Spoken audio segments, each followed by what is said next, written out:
इलामको फाकफोक्थुम गाउँपालिकाका किसानले गाई भैँसीको दुधबाट लोभलाग्दो आम्दानी गरिरहेका छन्। दिनहुँ खटिएर मेहनत गर्नु परे पनि दुग्ध उत्पादन बिक्री हुँदा किसानको आम्दानी राम्रो हुने गरेको छ। फाकफोक्थुम गाउँपालिकाले किसानलाई दुग्ध उत्पादनमा प्रोत्साहन गर्न विभिन्न कार्यक्रम समेत अघि बढाएको छ। गोठ सुधार र कृषि फार्म सञ्चालनमा सहयोगका कार्यक्रम सञ्चालन भइरहेका छन्। किसान आफैले पनि व्यक्तिगत र विभिन्न सहकारी मार्फत गरेको प्रयासले पशुपालन र दुध उत्पादन उकालो लागिरहेको छ। यो फार्म सञ्चालन गरेको चाहिँ 15-16 वर्ष भयो। डेरी व्यवसाय गरेको चाहिँ 32-34 वर्ष भयो। गाई पालन गर्नुपर्छ भन्ने किसान साथीसँग समन्वय गरेर किसान साथीभाइहरूसँग हातेमालो गर्दै गर्दै अगाडि बढाइरहेको छु। अहिलेसम्म फार्म सञ्चालन गर्नका लागि गापाबाट गोठ सञ्चालन गर्न भनेर अलिअलि रकम दिनुभयो 4-5 वर्ष अगाडि। अब यो जुन डेरी विषयमा केन्द्रबाट 5 लाख रुपियाँ अनुदान दिनुभएको थियो 4 वर्ष अगाडि। सहयोग लगभग राम्रै छ। घरको दुध 100 लिटर समथिङ उत्पादन हुन्छ। अरू साथीभाइले ल्याएको सङ्कलन गरेको लगभग 5.5 लिटर दिनमा कलेक्सन हुन्छ। यहीँ प्रोडक्ट्स बनाइन्छ। घिउ र छुर्पीको परिकार हो। घिउ र छुर्पीदेखि बाहेक अरू विकल्प छैन। दुध बेच्ने कुनै मार्केट बजार छैन। त्यो भएकोले गर्दा घिउ र छुर्पीमै सीमित रहेका छौँ। 6 कुन्टल छुर्पी 6 कुन्टल घिउ त्यस्तै छ उत्पादन चाहिँ। हाम्रो अलिक घसिलो क्षेत्र हो। किसानले नेपालका विभिन्न स्थान सहित भारतबाट समेत राम्रो जातका गाई ल्याएर दुध उत्पादन गरिरहेका छन्। तर रोगबाट गाई भैँसी बचाउन विभिन्न कार्यक्रम सञ्चालन गर्नु आवश्यक रहेको किसानको भनाइ छ। ती पशुको जातहरू भित्र्याउने क्रममा अलिक पहिले टाढाबाट पन्जाबबाट बिहारबाट हैदराबादबाट पनि गाईहरू ल्याइयो। अहिले अब रोग सङ्क्रमण भएकोले गर्दा अब खोरेतमुक्त भएको छैन।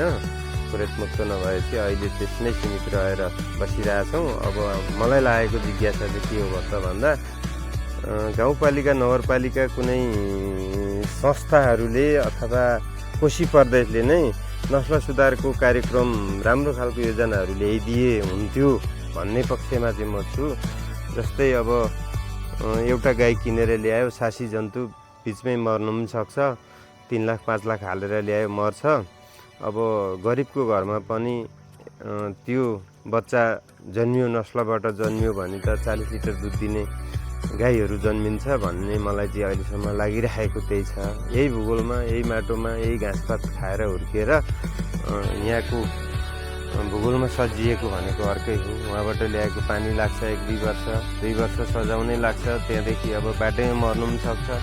र नस्ल सुधारको कार्यक्रम चाहिँ गापाले अर्थात् चाहिँ कोशी प्रदेशले नै एउटा योजना ल्याइदिए चाहिँ इलाम, झापा, पाँचथर, ताप्लेजुङ नै लाभान्वित हुन्थ्यो यो घसिलो क्षेत्र भन्ने मलाई लाग्छ सर। स्थानीय किसानले उत्पादन गरेको दुध स्थानीय स्तरमै सञ्चालन भएका डेरीमा खपत हुने गरेको छ। गाउँपालिकामा डेरी र दुग्ध प्रशोधन उद्योगहरू पनि निजी र सहकारी मार्फत नै सञ्चालित छन्। जिल्ला बाहिरका उद्यमीले समेत फाकफोक्थुम गाउँपालिकामा आएर दुग्ध उत्पादन र प्रशोधनमा लगानी गरी छुर्पी घिउ उत्पादन गरिरहेका छन्। किसानलाई दुध उत्पादनमा अझ उत्साही बनाउन सके दुग्ध उत्पादनबाट आम्दानी राम्रो हुने उद्यमीको भनाइ छ। आरबी डेरी उद्योग प्रशोधन शाखा फाकफोक्थुममा मेरो आफ्नो डेरी स्थापना गरेको करिब 18 महिनादेखि म यहाँ त्यो किसानहरूलाई सेवा दिँदैछु। र यहाँ पहिला दुधको अत्यन्तै कम्ती रेट भएको कारणले गर्दाखेरि म आएर अहिले फ्याट एसएनएफको दरले फ्याटको दाम 5 रुपियाँ र एसएनएफको 4 रुपियाँ गरेर फ्याट एसएनएफलाई लगेर चाहिँ दुधको एकाइ गएर चाहिँ म दिँदैछु। र मैले यहाँ अहिले 200-250 सिजनमा 300-400 लिटरसम्म पनि दुध पेल्ने गरेको छ। र यो यहाँको छुर्पी चाहिँ उत्पादन भएर विदेश पठाउनेहरूलाई दिने गरेको छ। र घिउ चाहिँ हामीले राम्रोसँग प्रशोधन गरेर त्यसलाई चाहिँ नेपालकै बजारमा बेच्ने गरेका छौँ।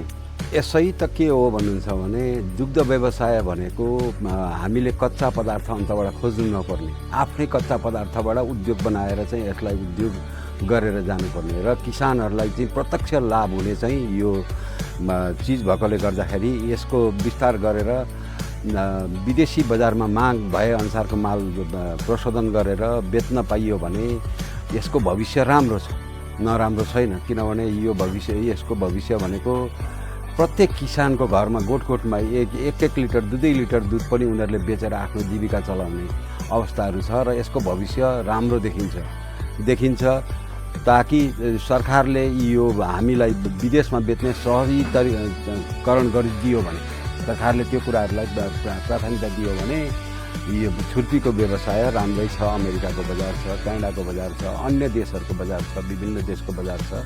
त्यस कारणले राम्रै देखिन्छ। तर पहाडमा बसाइसकेको अवस्थाले गर्दाखेरि मानिसहरू यहाँ नभएर होइन, सबै बाँझै भएर बाँझा र आतङ्क भएर होइन, यस्तो खालको अवस्थाहरू छ।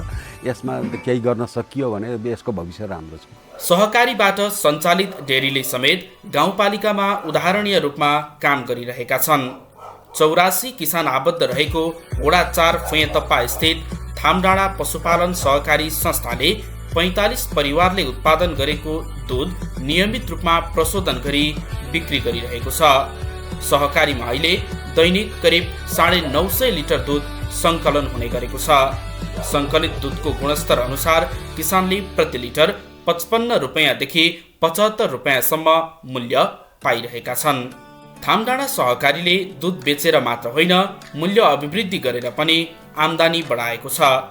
सहकारीमा हरेक महिना करिब 12 क्विन्टल छुर्पी र 7 क्विन्टल घिउ उत्पादन भइरहेको छ। यी उत्पादन स्थानीय बजारदेखि धरान, विराटनगर, काठमाडौँ हुँदै अमेरिकासम्म पुग्ने गरेका छन्।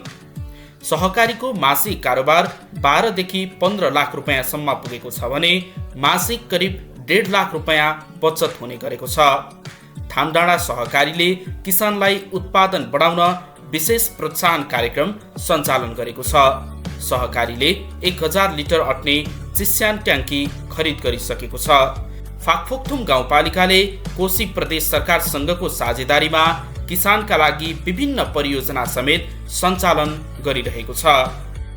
लगभग अहिले गाई बिक्रीबाट अलि ज्यादा भएकाले गर्दाखेरि गाईको दुध अलिक घटिरहेछ। यहाँको छुर्पी यहीँको स्थानीय साहुलाई यो छुर्पी नै दिँदै गरेका छ र कृषकहरू पनि धेरै खुसी नै छन्। प्रतिदिन 700, 750देखि 800 लिटर चाहिँ दुध पेल्नुपर्छ।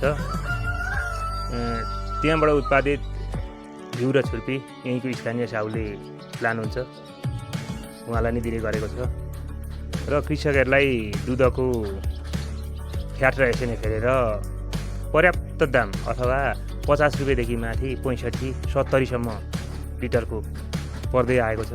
फेरि सबैभन्दा सहुलियत चाहिँ के छ भने महिनामा एउटा कृषकले 700 लिटर दुध पुर्यायो भने 1 बोरा ब्रान्ड फ्री, 900 पुर्यायो भने 2 बोरा र 1100 पुर्यायो भने 3 बोरा। त्यो क्रमशः 200 बढ्दै जाँदाखेरि प्रति बोरा थपिँदै जान्छ। त्यसैले धेरै दुध ल्याउने कृषकहरूलाई वस्तुलाई दिने ब्रान्ड किन्नु पर्दैन भन्ने छ र संस्थाले आम्दानी पनि राम्रै गरेको छ। पछि बोनस पनि राम्रै तरिकाले दिन्छ। राम्रै तरिकाले भन्नको मतलब कृषकको प्रति लिटर 1 रुपियाँ काटेर राख्ने गरेको छ। अनि पछि 3 रुपियाँ, 4 रुपियाँ, 5 रुपियाँ संस्थाको आम्दानी हेरेर त्यति थपेर बोनसको रूपमा दिने गरेको छ। छुर्पी कहिले राम्ररी सुक्छ पनि कहिले सुक्दैन। 8 क्विन्टलदेखि माथि 10 क्विन्टलको रेसियोमा छुर्पी। घिउ त यहीँ धेरै जान्छ, त्यसै कारणले 5 क्विन्टल 6 क्विन्टल छाउजीलाई दिने गरेको छ महिनामा। यहाँ यो भवन बनाउन गाउँपालिकाकै सहयोग हो। यो अर्को भवन बनाउन गाउँपालिकाकै साझेदारी हो।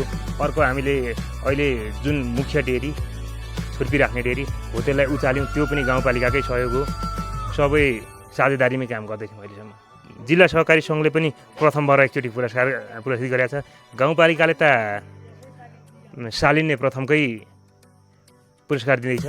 विशेष गरी कृषि सहकारी र फार्मलाई व्यवसाय योजना निर्माण, उत्पादन वृद्धि, बजार पहुँच विस्तार, उद्यम व्यवस्थापन, सिप विकास तालिम, परामर्श, प्रविधि तथा लगानी पहुँचमा सहयोग प्रदान गरिएको गाउँपालिकाले जनाएको छ। कृषि र पशुपालनलाई नै समृद्धिको आधारका रूपमा लिएको गाउँपालिकाको भनाइ छ। फाकफोक्थुम गाउँपालिकामा अहिले दिनहुँ 31,000 लिटर दुध उत्पादन भइरहेको तथ्याङ्क छ।